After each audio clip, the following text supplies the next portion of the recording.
Il est 20h à Ouagadougou. Merci de nous avoir choisis pour vous informer. Voici les titres.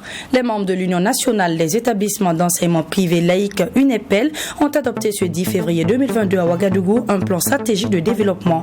Faire de l'UNEPEL une structure de référence qui soit financièrement stable. Voilà l'objectif qui s'est fixé cette fêtière durant les 5 prochaines années. Les détails dans la suite de ce journal. Le réseau des jeunes pour l'éducation et la sensibilisation aux médias sociaux virtuels ont donné leur point de vue sur l'utilisation et l'impact de réseaux sociaux dans la diffusion de l'information. Et après avoir fait des propositions aux autorités, ces derniers n'ont point omis de lancer un appel à la population à une meilleure utilisation des réseaux sociaux. Aujourd'hui, 10 février, est célébrée la journée internationale des légumineuses. Et à cette occasion, les mets locaux faits à base de légumineuses sont donc à l'honneur. Nous vous réservons dans ce journal un zoom sur ces repas autrefois considérés comme des plats pour les personnes moins nanties. Mesdames, Messieurs, bonsoir et bienvenue à ce 20h. Je vous le disais en titre, les membres de l'Union nationale des établissements d'enseignement privé laïque UNEPEL ont adopté ce 10 février 2022 à Ouagadougou un plan stratégique de développement 2022-2026. Ce plan qui compose 5 grands axes ambitionne de contribuer au rayonnement de l'UNEPEL à travers un plan d'action bien défini. Une rencontre qui a également permis à l'Union de faire état des lieux des difficultés qui minent son secteur d'activité dû notamment à l'insécurité dans les régions du Nord, de l'Est et du Sahel. Les précisions dans ce reportage de Fatimata Nikema. Faire de l'Union nationale des établissements d'enseignement privé laïque UNEPEL une structure de référence et financièrement stable. C'est l'objectif qui s'est fixé cette fêtière durant les 5 prochaines années. Après donc des travaux regroupant ses membres, elle a procédé à l'adoption d'un plan stratégique dont la mise en œuvre permettra d'atteindre les objectifs recherchés. Le plan stratégique comprend 5 grands axes. Il y a un axe sur le renforcement institutionnel même de notre union. Il y a un axe sur la visibilité et la communication. Il y a un axe sur le renforcement des capacités financières et l'autonomisation de notre union. Il y a un axe sur les services que nous devons rendre à nos membres. C'est la raison d'être de l'UNEPEL. Et il y a un axe sur le plaidoyer et le dialogue social.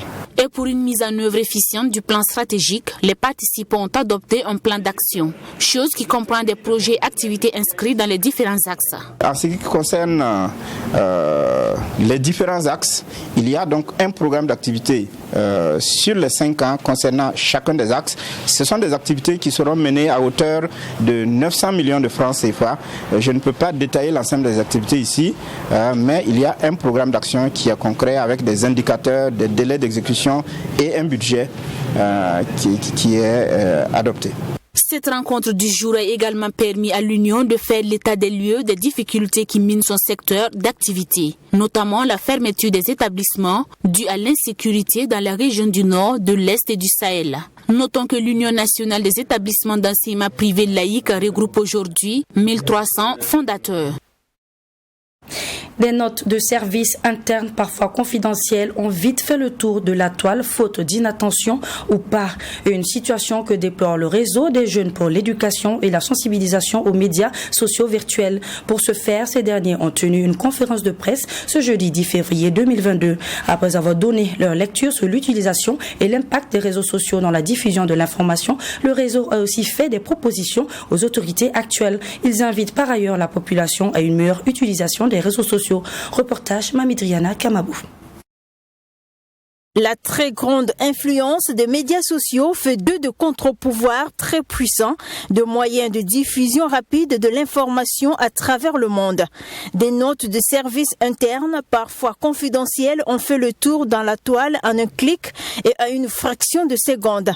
Une situation que déplore le réseau des jeunes pour l'éducation et la sensibilisation aux médias sociaux virtuels. Selon ce réseau, il y a quelques années encore, le pouvoir d'État usait du contrôle des médias pour diriger et dérouler leurs programmes de société de façon sereine. À cet effet, ce mouvement lance un appel aux autorités du Burkina à la prise en compte de la variable médias sociaux virtuels dans le fondement du Burkina Faso nouveau.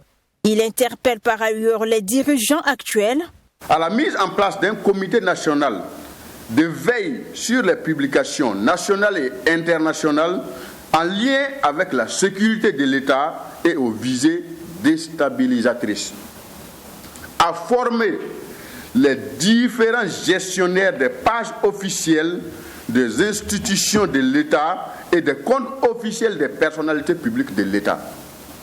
À élaborer un programme national de sensibilisation des masses populaires sur le numérique en général et les médias sociaux virtuels en particulier.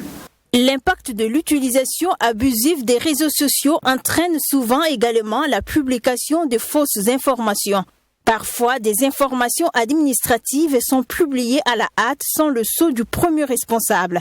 De nos jours également, les hommes de médias se retrouvent à être concurrencés par les activistes et influenceurs web, ce qui entraîne également du désordre dans la gestion de l'information et la désinformation.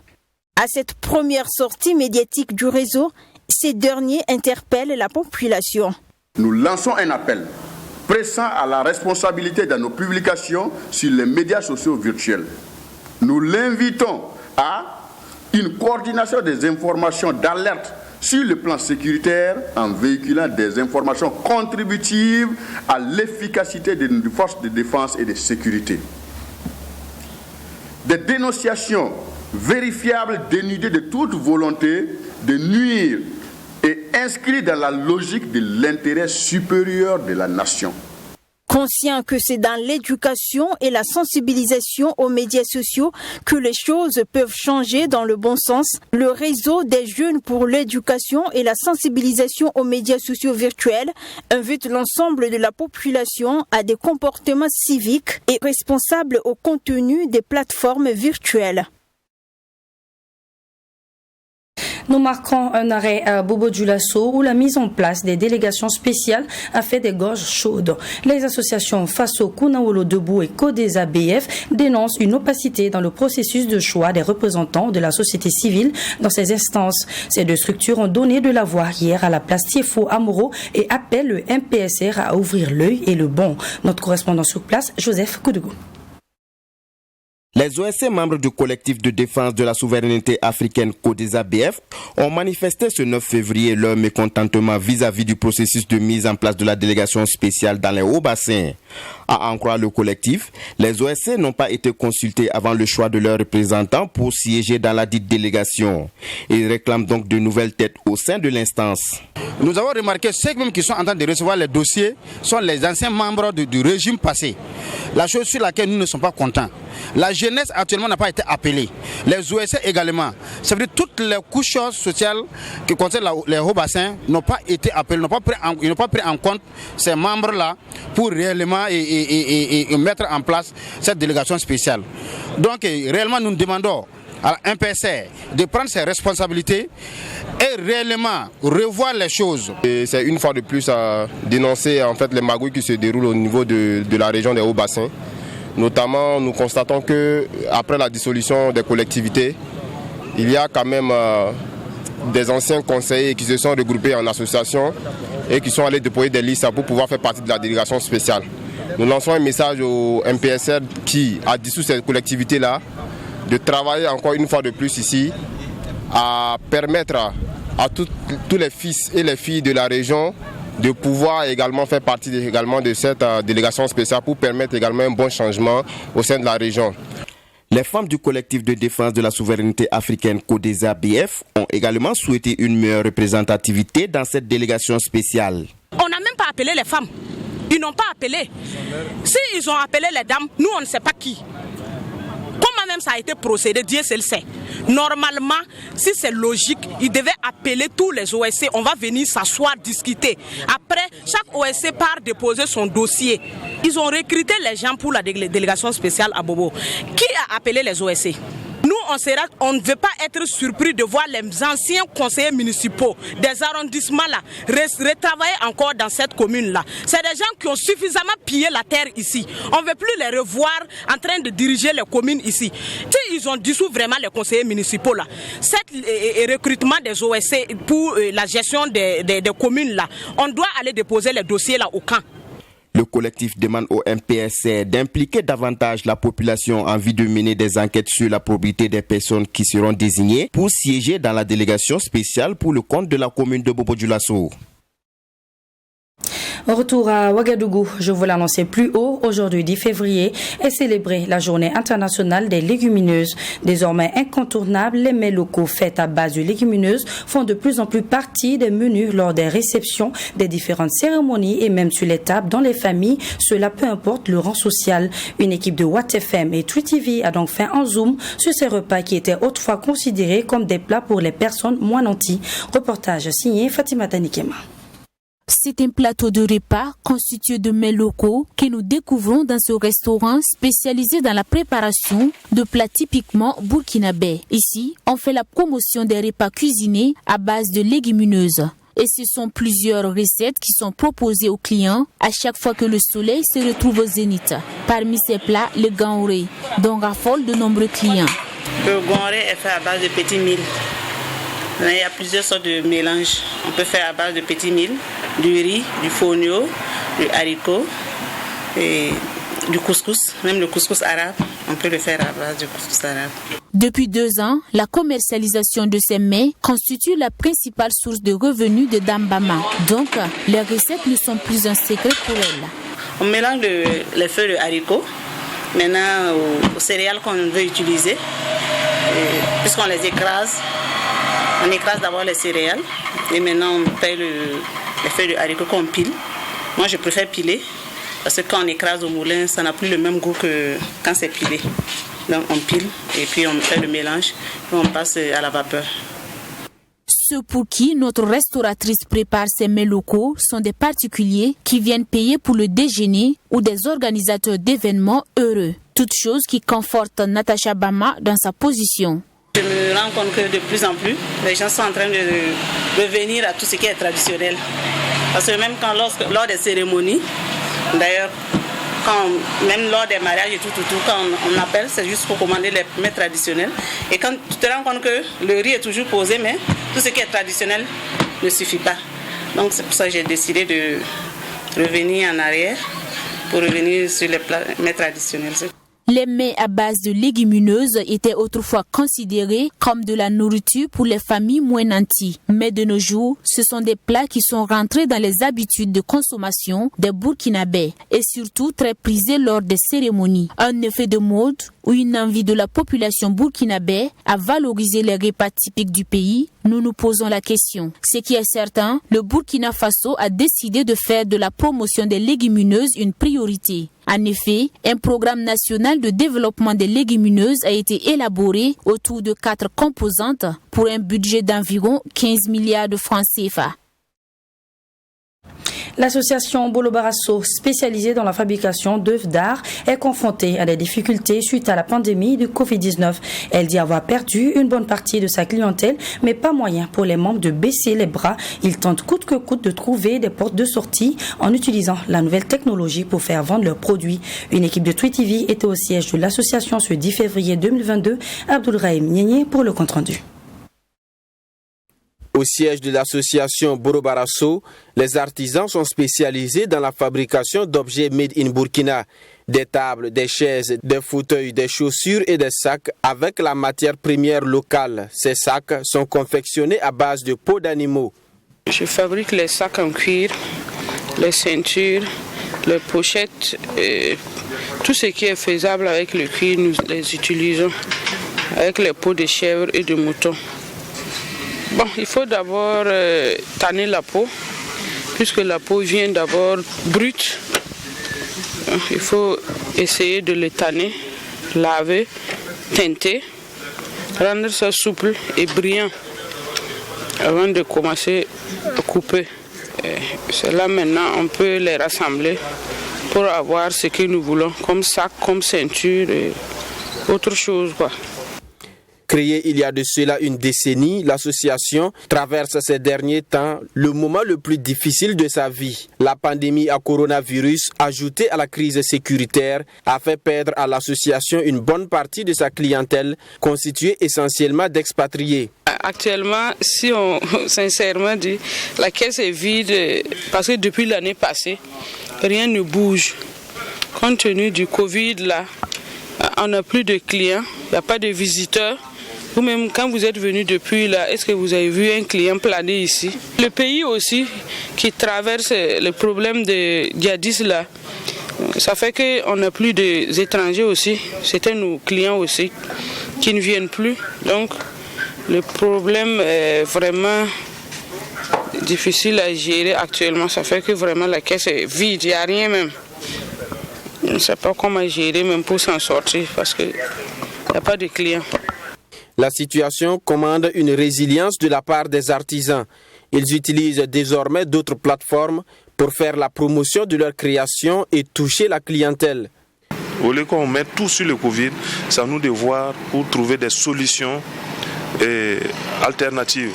Ça veut dire aujourd'hui, il y a sur le net, il y a l'internet, par les WhatsApp, par les Facebook, on peut vendre nos produits.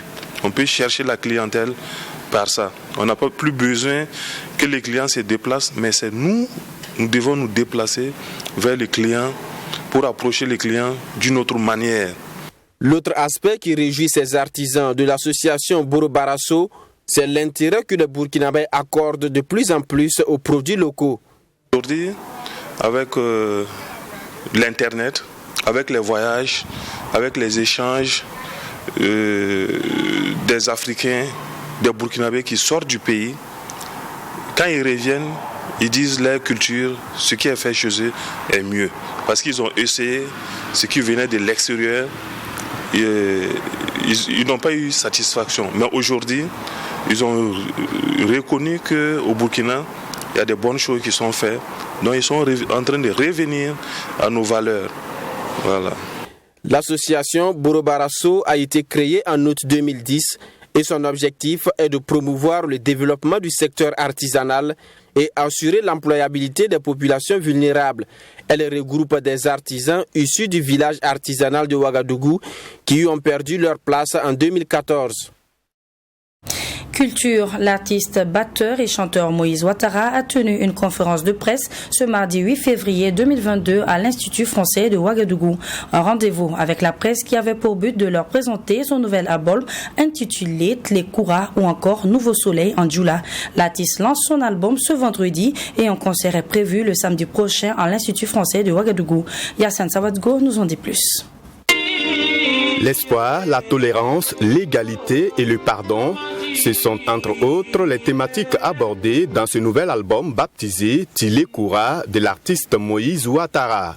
Artiste batteur depuis plus de 15 ans avec des tournées à l'international, il a collaboré avec des artistes pas des moindres comme Alif Naba, Rokia Traoré, Cheikh Tidiane Seck, pour ne citer que ceux-là. À travers le nom de ce chef-d'œuvre, Tlekura qui veut dire Nouveau Soleil en Djoula, Moïse Ouattara dit exprimer l'aube d'un nouveau jour pour son pays, le Burkina Faso. C'est un nouveau départ, c'est un nouveau soleil, c'est un nouveau mois comme on dit. Donc j'ai décidé de le nommer Tlekura en Djoula, dans la langue que je parle à Bobo naturellement. Simplement parce que j'avais des choses à dire et je voulais juste mettre des mots sur mes émotions, ce que j'entends, ce que je vois, ce que je sens. Et donc j'ai décidé de chanter, rajouter la voix qui est un instrument à la batterie. Dans un style musical afro-pop avec des influences mandingues dans la voix, l'artiste veut, à travers ce genre musical, s'ouvrir au monde. C'est les rythmes d'ici, du Burkina Faso, du terroir. Moi, je valorise beaucoup plus ça, de chez nous, chanter un peu. Je parle facilement Djoula que Moré, mais dans le futur, je pense, chanter en Moré et puis chanter d'autres trucs. Mais c'est surtout la musique d'ici, mais avec un mélange d'ailleurs, pour créer un peu plus l'ouverture dans le monde. Rappelons que l'album Tlekura comporte 10 titres. Moïse Ouattara envisage des concerts à l'intérieur du pays et en Europe. Mais en attendant, il donne rendez-vous à ses fans à l'Institut français le vendredi vendredi 11 février prochain pour le lancement de l'album et le samedi 12 février pour un concert inédit. Parlons sport à présent. Désigné meilleur boxeur 2020-2021 par l'Association des journalistes sportifs du Burkina, Mathias Napaongo, dit Fighter, a ajouté un autre trophée à son palmarès. Le jeune boxeur burkinabé a détrôné son adversaire nigérien du titre de champion d'Afrique des super légers, catégorie des moins de 64 kilos. C'était à l'issue de la compétition dénommée Héritage Boxing Entertainment tenue au Nigeria le 29 décembre 2021. Nous vous proposons d'aller à la découverte de ce jeune boxeur burkinabé dans cet élément signé Maxime Jean-Eudes Bambara. Mathias Napaongo est la nouvelle figure de la boxe burkinabé avec laquelle il faudra désormais compter pour hisser haut le drapeau national. Le jeune boxeur burkinabé, surnommé Fighter, a été sacré champion d'Afrique des super légers à l'issue de la compétition dénommée Heritage Boxing Entertainment. Opposé au Nigérian Miracle Onyema, Mathias Napaongo a détrôné son vis-à-vis qui a conservé ce titre 5 ans durant. Au début, puisque ces supporters même hurlaient quand je montais sur ring, quand l'hymne national même sentait, ça hurlait, ça insultait, ça ne connaissait pas. Quand je l'ai battu, et même ils ont respecté parce qu'ils ont vu vraiment le travail qui a été fait. Donc moi, ça m'a vraiment rendu honneur parce que tu ne peux pas hurler sur l'hymne national et sur moi, mon drapeau. Voilà, donc c'était même plus Mathias qui était sur le ring. C'est plus de 22 millions d'habitants qui étaient sur le ring avec moi. Donc j'avais ma mission, réellement, il fallait que ce ceinture venait au Burkina. Mission accomplie donc pour le jeune boxeur burkinabé qui remporte ainsi son premier titre continental dans la catégorie des moins de 64 kilos. Une victoire acquise non pas par coup KO, mais le burkinabé a réglé les choses au 3e round par arrêt d'arbitre. Je ne pouvais plus, les coups ça pluait de partout. Je ne pouvais plus supporter mes frappes sur ring quand je monte. Voilà, je me dis ouais, je suis venu pour la bagarre, pour un but très précis. Donc la bagarre, tu ne peux pas venir éviter les coups. Voilà, tu viens pour prendre les coups et donner les coups. Il suffit seulement d'appliquer ce qu'on t'a dit à l'entraînement, d'appliquer et tu coûtes ton entraîneur. Et je vois qu'il n'y a rien de sorcier, quoi. L'aventure de ce dernier au Nigeria, où il était à la conquête de la ceinture, n'a pas été un long fleuve tranquille. Mais malgré les difficultés rencontrées dans la constitution des documents administratifs et dans la prise en charge, Mathias Napaongo garde espoir que tout ira pour le mieux après ce titre. J'ose croire que ça va venir, parce qu'on ne peut pas commencer à dire ouais, j'ai prouvé que je suis capable, ils sont là pour ça. J'ose croire que en tout cas les choses vont venir avec le temps. Je demande vraiment ce qui peut nous aider avec des matériels. Vraiment, on en a besoin. Parce que la boxe, on est toujours dans les années 80. Là, voilà, parce que ça, maintenant, c'est devenu des machines. Un appel qui sonne comme un cri de cœur à l'égard du ministère en charge des sports et particulièrement de la Fédération burkinabé de boxe. La ceinture est certes conquise, mais pour la conserver, le jeune boxeur devra la défendre chaque 3 mois. Oui, l'entraînement, ça se passe très bien. C'est comme j'ai d'habitude de dire, on fait avec les moyens de bord. Les moyens de bord, c'est comme vous toujours constatez avec nous ici. C'est tout ce qu'on a, il n'y a pas autre truc. Nous nous sentons en mesure de relever ce défi si les gens nous viennent en aide. Parce que si on nous laisse à nos propres grés de défendre cette ceinture, je pense que ça ne serait pas possible à Ouagadougou. Le soutien matériel puis financier, parce que pour préparer un champion, il y a beaucoup de choses qui rentrent, beaucoup de paramètres qui rentrent en jeu. Donc il faut les moyens de bord pour pouvoir conserver cette ceinture. C'est ici, au camp Guillaume, dans la salle de conférence Georges Namouano, transformée en salle de sport, que le jeune boxeur burkinabé suit ses entraînements avec ses coachs. Bras avant, bras arrière, double de gauche.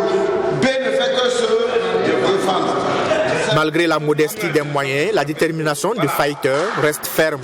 De façon que j'ai été capable de le retirer là, je serais même capable de le défendre. Si ce n'est pas juste le jour que je vais dire, ah, maintenant je ne veux plus boxer, c'est bon. Moi, en tout cas, je ne sais pas, quelqu'un peut venir prendre ça ici. Ce n'est pas au Burkina ici. Voilà, bientôt maintenant on va aller chercher Internet. Venez ajouter ça encore et puis on a assez. Voilà, il faut que les gens parlent du Burkina côté boxe aussi. Boxeur amateur en 2014, Mathias Napaongo a réalisé 29 combats, dont 27 victoires et 2 défaites. C'est véritablement le 8 octobre 2021 qu'il débute sa carrière professionnelle avec une victoire par KO au 3e round contre Cheikh Zongo. Enfant bagarreur depuis son jeune âge, Mathias Napaongo a trouvé en la boxe un moyen d'anoblir sa colère. Quand on dit enfant qui aime faire bagarre, je me fais vraiment bagarre. Si je te vois n'importe qui là, au village, si tu es étranger seulement là, mon frère, il faut savoir que tu veux pas, tu vas te battre. Parce qu'il faut que tu es qui. À l'école, ouais, la vieille passait toute la sans venir répondre. Maintenant, un jour, je suis venu à la maison du peuple suivre le combat de yo-yo. Je dis, mais pourquoi pas bagarrer pour quelque chose? C'est depuis ce jour que j'ai opté de devenir boxeur. Et vraiment, au lieu de faire bagarre inutile. Là. En tout cas, j'invite les jeunes qui sont dans ce cas, qui sont dans les ghettos, qui se tapent. Là. Venez, tous ensemble, on va faire flotter le drapeau. En attendant d'aller à la conquête des titres à l'international, Mathias Napaongo, dit fighter, promet une médaille d'or au Burkinabé aux prochains Jeux olympiques JO auxquels il entend participer en 2024.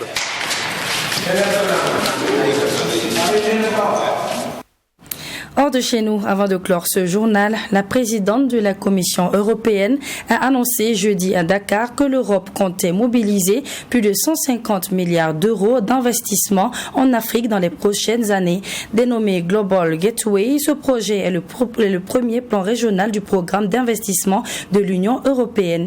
Il est lancé en prélude au sommet Union européenne-Union africaine prévu pour les 17 et 18 février à Bruxelles. Reportage. Un plan d'investissement de 150 milliards d'euros pour l'Afrique vient d'être dévoilé par la présidente de la Commission européenne. Ursula von der Leyen a ce jeudi, depuis Dakar au Sénégal, annoncé le premier plan régional du programme d'investissement Global Gateway de l'Union européenne. Bonjour, mesdames. Aujourd'hui, je suis fière d'annoncer plus de 150 milliards d'euros par le programme Afrique-Europe. C'est le tout premier plan régional sous Global Gateway, 2 mois après le lancement de la stratégie. Il sera porté par l'équipe Europe et mis en œuvre en partenariat avec vous. L'Europe et l'Afrique ont intérêt à travailler ensemble. D'abord parce que, du fait de notre proximité géographique, la paix, la stabilité de nos 2 continents sont étroitement liées. Ensuite, avec ses ressources humaines et naturelles et ses besoins de développement, l'Afrique offre à l'Europe des opportunités d'investissement et de partenariat pour une croissance et une prospérité partagée. Cette initiative est considérée comme une réponse au programme chinois Belt and Road. Elle fera appel à des investissements du secteur privé ainsi qu'à des financements des institutions européennes et des pays membres. Henry Ford a dit « Se réunir est un début, rester ensemble est un progrès, travailler ensemble est la réussite ». Ici s'achève cette édition. Merci de nous avoir suivis. Je vous donne rendez-vous demain pour de nouvelles informations. En attendant, prenez grand soin de vous.